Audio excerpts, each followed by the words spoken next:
Hello students, कल हमने biology की क्लास में आपके सामने एक सारणी बनाई थी जिसको आपने अच्छी तरीके से ध्यानपूर्वक देखा होगा उस सारणी को। तो उसमें देखा कि प्रकाश संश्लेषण की जो क्रिया है वो दो चरणों में पूर्ण होती है, एक प्रकाशीय अभिक्रिया और दूसरी अप्रकाशीय अभिक्रिया। देखा था हमने।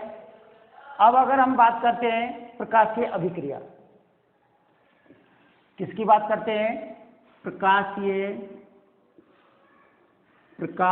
अभिक्रिया या प्रकाशिक अभिक्रिया, जो प्रकाश की उपस्थिति में होती है। हमने ये देखा था, कल भी मैंने बता दिया, दोबारा से आपको यहाँ पर रिपीट कर रहा हूँ। प्रकाशीय अभिक्रिया में सबसे पहले क्या होता है कि हमारा जो पहला जो पॉइंट था वो ये था कि परिणरित जो अणु होता है वो उत्तेजित होता है। परिणरित अणु क्या होता है? उत्तेजित होता है। तो वो उत्तेजित कैसे होगा? एक बार फिर से रिपीट कर रहा हूं। शुरू में जो परिणरित अणु होता है वो सामान्य होता है। कैसा होता है बेटो? सामान्य।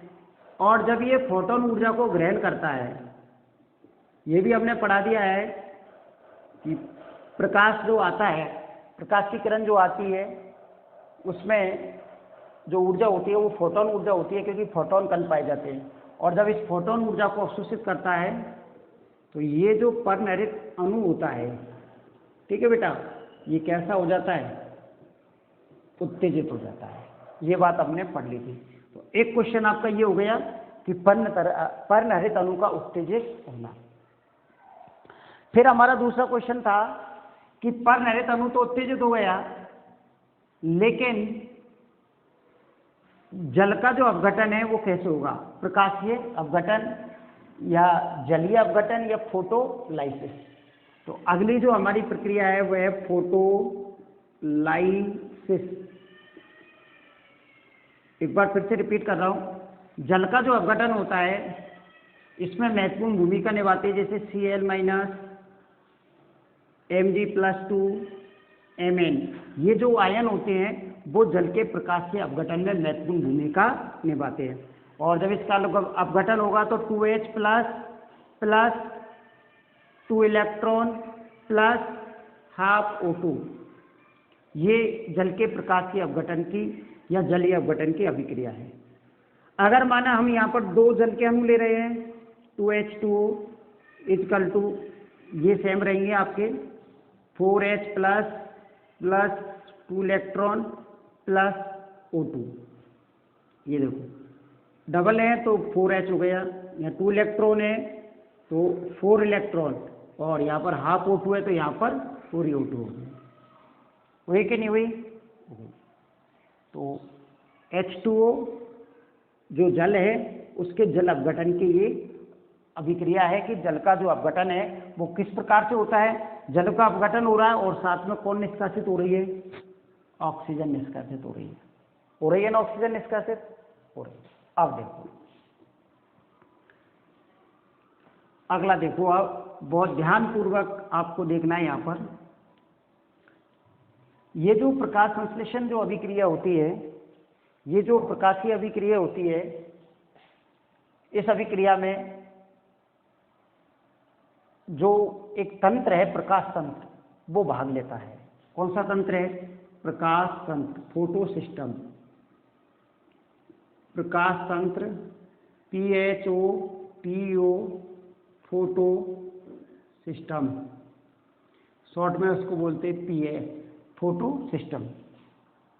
प्रकाश तंत्र जो होता है वो प्रकाश संश्लेषण की अभिक्रिया में सहायता करता है, तो वो कहलाता है आपका फोटो सिस्टम। अगर हम यहाँ पर फोटो सिस्टम की बात करें तो ये दो प्रकार का होता है।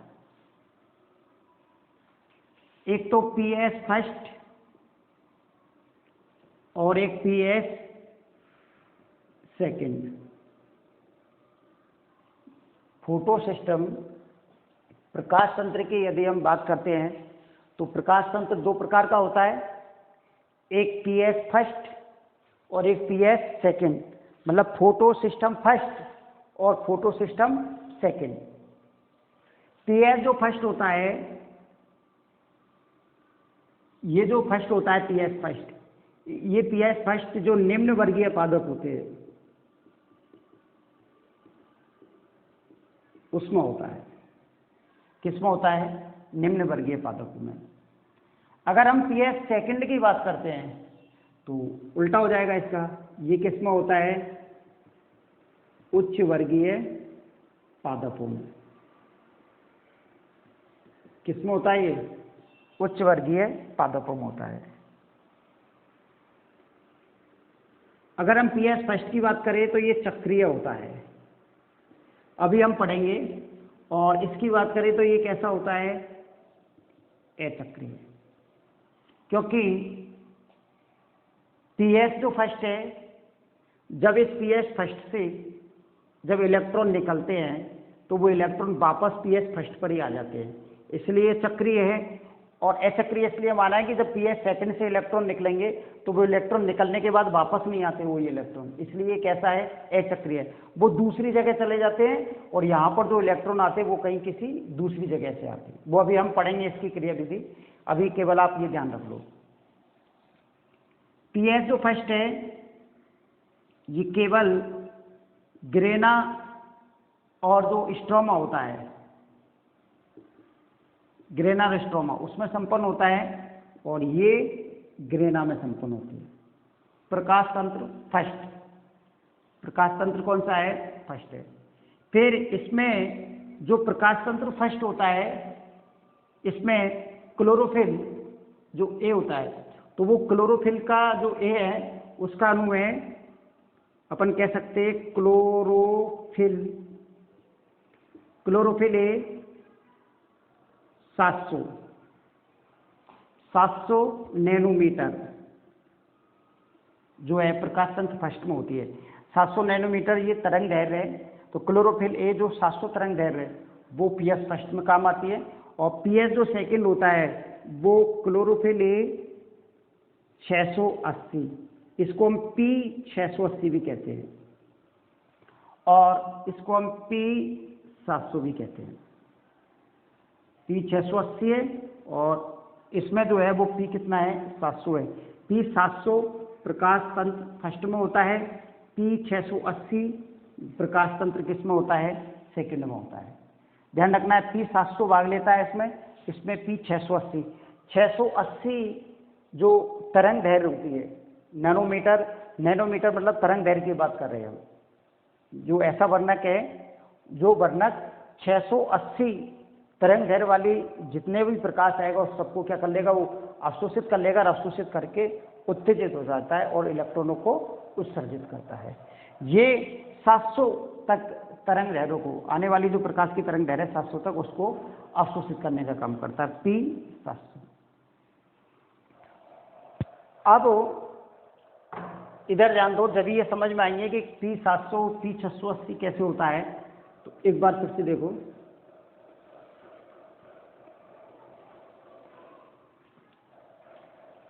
पी 700 और पी 680, तो इसके लिए हमें समझना पड़ेगा कल जो अभिक्रिया लिखी थी फास्फोरिलीकरण। क्या नाम है बेटा?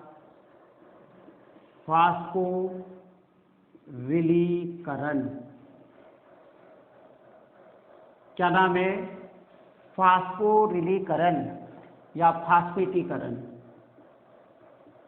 फास्फेटीकरण। प्रकाश संश्लेषण अभिक्रिया के दौरान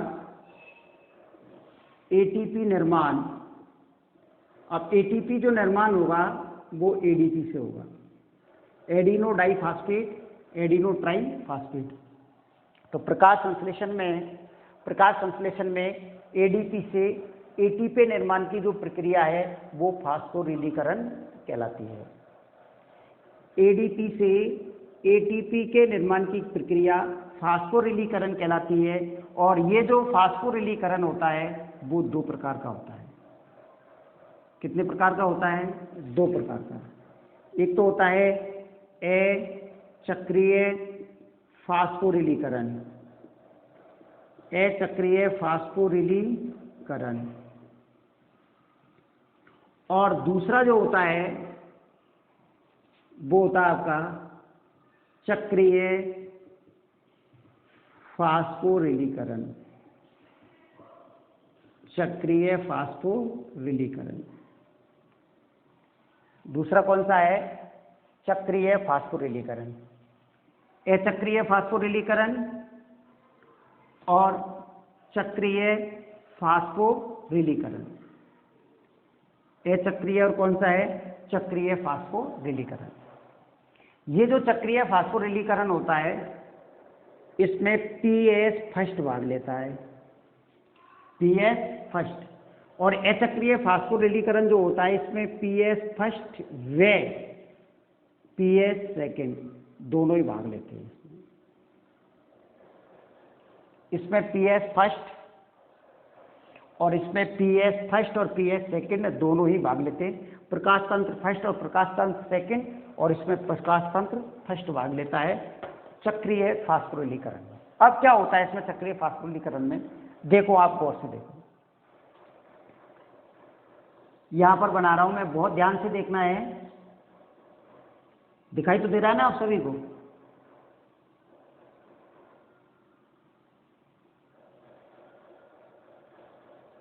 ये आपका पीएस फर्स्ट है। क्या है आपका? ये पीएस फर्स्ट, ध्यान रखना है। और पीएस जो फर्स्ट होता है वो क्लोरोफिल A700, हम कह सकते हैं ये P700 है। P क्या है? 700, P700 या क्लोरोफिल A700। ठीक है, मतलब जो भी प्रकाश आएगा वो ये जो वर्णक होगा P700 वाला या क्लोरोफिल 700, ये वर्णक 700 तक तरंगदैर्घ्य वाले प्रकाश को क्या कर लेगा? अवशोषित कर लेगा। इसके अलावा इसमें अन्य सहायक वर्णक भी पाए जाते हैं, कैरोटीनॉइड, आपने पढ़े हैं ना, सभी सहायक वर्णक है। और ये सभी सहायक वर्णक प्रकाश ऊर्जा को अवशोषित करके और P किसको देते? 700 को देते। इसलिए इस P700 को अभिक्रिया केंद्र भी कहते हैं। क्या कहते हैं बेटा? अभिक्रिया केंद्र। यहां से सूर्य की प्रकाश की किरणें आती है, सनराइज, सनरेज, सूर्य की किरणें। अब क्या होता है, बहुत ध्यानपूर्वक समझना है। सूर्य की किरणें इस पर पड़ेगी, पड़ने के बाद ये जो है वो आपके सहायक वर्णक है। कौन सा वर्णक है बेटा? सहायक वर्णक। सूर्य की किरणें यहां पर आएगी तो सहायक वर्णकों के पास जाएगी। ये सहायक वर्णक उस ऊर्जा को अवशोषित करेंगे जो P700 से अवशोषित नहीं कर सकता, फिर ये अवशोषित करके और ये P700 को ही दे देंगे पूरी ऊर्जा को। और कुछ ऊर्जा ऐसी होगी जो डायरेक्टली P700 अवशोषित करेगा। इसको कर लिया अवशोषित। जैसे ही P700 प्रकाश किरणों को अवशोषित करता है तो आपको पता है कि वर्णक, इस प्रकाश किरणों में फोटोन ऊर्जा होती है, और इस ऊर्जा को प्राप्त करते ही ये जो क्लोरोफिल A700 होता है ये उत्तेजित हो जाता है। क्या हो जाता है बेटा? उत्तेजित हो जाता है। और ये उत्तेजित होकर के और इलेक्ट्रॉन उत्सर्जित करता है। क्या उत्सर्जित करता है? इलेक्ट्रॉन। ये इलेक्ट्रॉनों को उत्सर्जित करता है। कर दिया इलेक्ट्रॉनों को उत्सर्जित। P, जब सूर्य के प्रकाश की किरणें जब P700 पर पड़ती है तो P700 पर पड़ती है तो P700 पर पड़ती है, मतलब क्लोरोफिल A700 पर पड़ती है। ठीक है, अब जैसे क्लोरोफिल A700 पर पड़ेगी तो उत्तेजित हो जाएगा और उत्तेजित होकर के इलेक्ट्रॉनों का उत्सर्जन करेगा। अब इसमें से क्या निकलने लगते हैं? इलेक्ट्रॉन उत्सर्जित होने लगते हैं। अब ये इलेक्ट्रॉन जो है वो विभिन्न माध्यमों से होकर के गुजरेंगे, और जब इलेक्ट्रॉन विभिन्न माध्यमों से होकर के गुजरते हैं तो गुजरते हुए ये किसका निर्माण करेंगे बेटा? एटीपी का निर्माण करेंगे। तो इसलिए ये सभी क्रिया को नाम दिया फास्फोरिलीकरण। चक्रीय और अचक्रीय नाम किसने दिया? एक बार फिर से समझ लो कि इलेक्ट्रॉन जब यहां से निकल रहा है तो चक्रीय फास्फोरिलीकरण में ये इलेक्ट्रॉन वापस विभिन्न माध्यमों से गुजरते हुए वापस पीएस फर्स्ट पर ही आ जाएगा। लेकिन इसमें जो इलेक्ट्रॉन निकलेगा वो वापस cs सेकंड पर नहीं आएगा गुजरते हुए। ये ध्यान रखना है, मोस्टली इसमें ps सेकंड ही भाग लेता है इसमें, मोस्टली देखा जाए तो। अब ये इलेक्ट्रॉन निकल गया। अब ये जो इलेक्ट्रॉन है वो यहाँ से निकलने के बाद पहुंच जाता है ये FeS, इसको बोलते बेटा आयरन सल्फेट। क्या नाम दिया है इसको? आयरन सल्फर या आयरन सल्फेट। तो यह आयरन सल्फर पर पहुंच जाता है, पहुंच गया, FeS पर पहुंच गया। इस FeS के बाद में पहुंच जाता है बेटा ये FD। FD को बोलते बेटा फेराडॉक्सिन। क्या बोलते हैं इसको? फेराडॉक्सिन।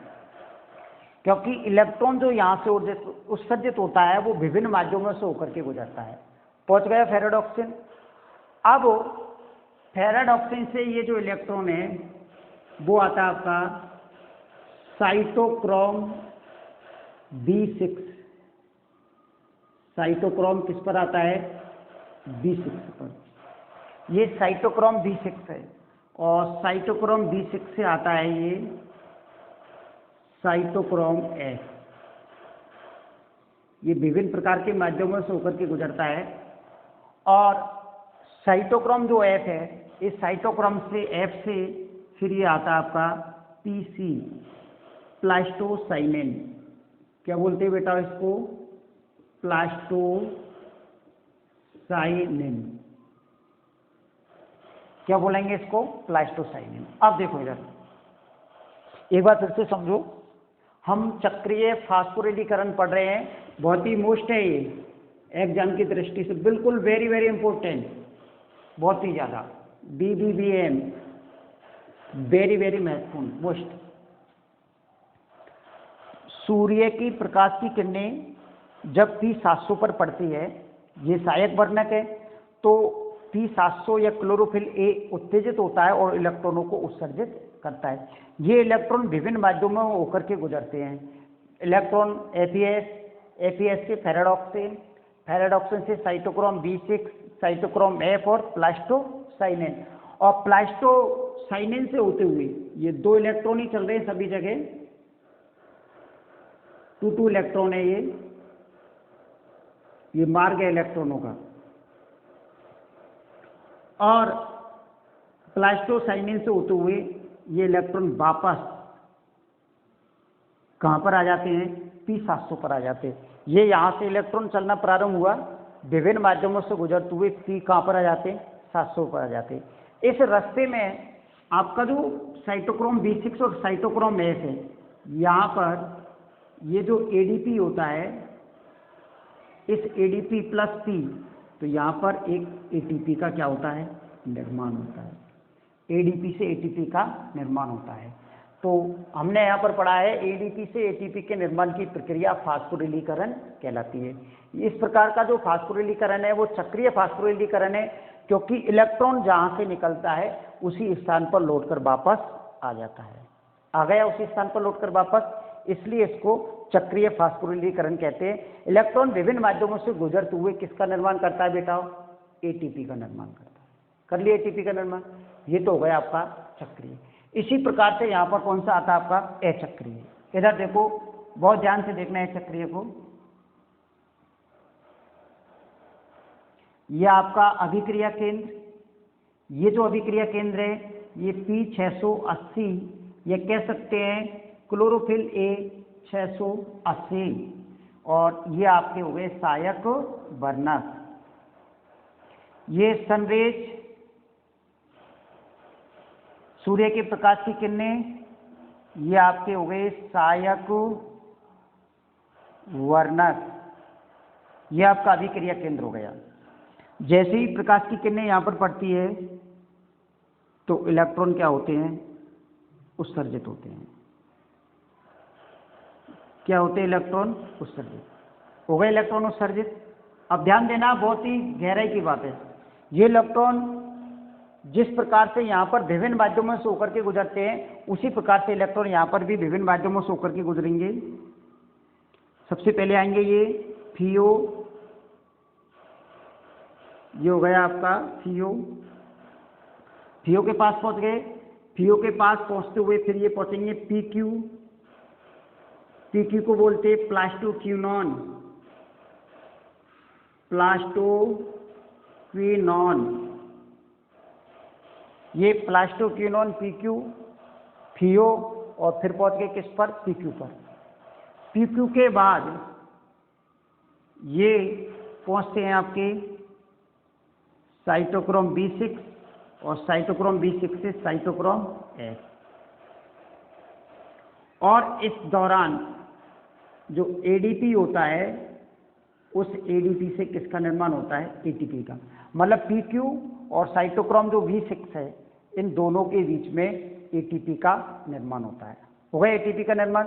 उसके बाद फिर ये पहुंच जाते हैं PC, प्लास्टोसाइनेन। ये रहा PC, पहुंच गए PC के पास, प्लास्टोसाइनेन के पास पहुंच जाते हैं।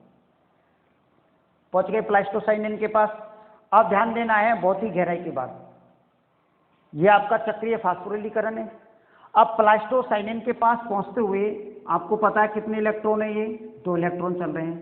अब ये इलेक्ट्रॉन PC के पास पहुंचते हुए वापस ये जो इलेक्ट्रॉन है वो PS सेकंड में नहीं आते, क्योंकि ये आपका PS सेकंड है, वापस नहीं आ रहे।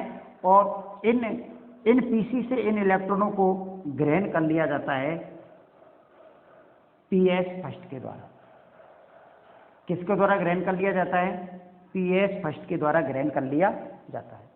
अब आप कहेंगे कि इलेक्ट्रॉन वापस नहीं आ रहे, तो यहां पर कहां से इलेक्ट्रॉन आएंगे? यहां पर आएंगे जल अपघटन की अभिक्रिया के द्वारा।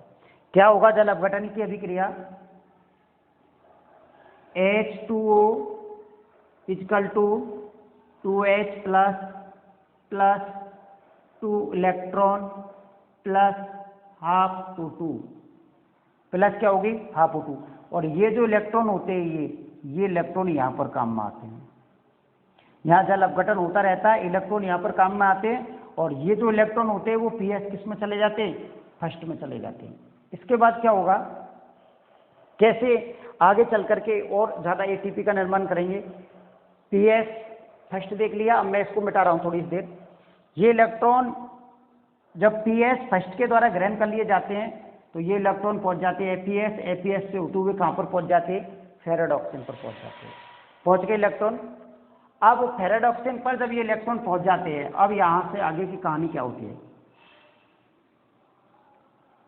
ये मिटा दिया मैंने। यहां पर इलेक्ट्रॉन पहुंच गए कहां पर? फेराडॉक्सिन पर। इन इलेक्ट्रॉनों को ग्रहण करता है NAD। कौन ग्रहण करता है? NAD। NAD जो होता है वो इन इलेक्ट्रॉनों को ग्रहण करता है। ठीक है, तो NAD इन इलेक्ट्रॉनों को क्या करेगा? ग्रहण करेगा। और ये जो NAD होता है इन इलेक्ट्रॉनों को ग्रहण करके NAD माइनस बनाएगा। हम कह सकते हैं 2 NAD माइनस, इलेक्ट्रॉनों को ग्रहण करके, या अपन सीधा बोल लेते हैं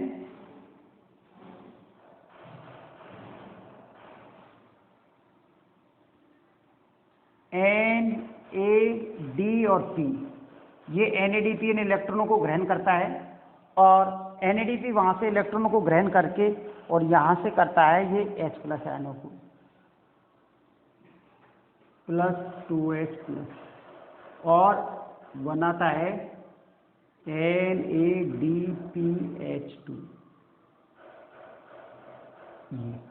क्या बनाता है? NADPH2। मैंने आपको कल भी बताया था कि NADPH2 का निर्माण होता है, क्योंकि जब जल अपघटन की अभिक्रिया होती है तो इसके दौरान जो 2H प्लस आयन होते हैं इनको NADP क्या कर लेता है? ग्रहण कर लेता है। NADPH2 का क्या करता है? निर्माण करता है। तो इसने इसको ग्रहण कर लिया है, इधर से इलेक्ट्रॉनों को ग्रहण कर लिया, और इलेक्ट्रॉनों को ग्रहण करके 2H प्लस के साथ मिल करके और NADPH2 का निर्माण करता है। क्योंकि एक NADPH जो होता है वो 3 ATP के बराबर होता है। कह सकते हैं कि एक जो NADPH होता है वो बराबर होता है किसके? 3 ATP के। NADP एक 3 ATP के बराबर इसको माना जाता है। मतलब 3 ATP ऊर्जा के बराबर ऊर्जा प्राप्त होती है इससे।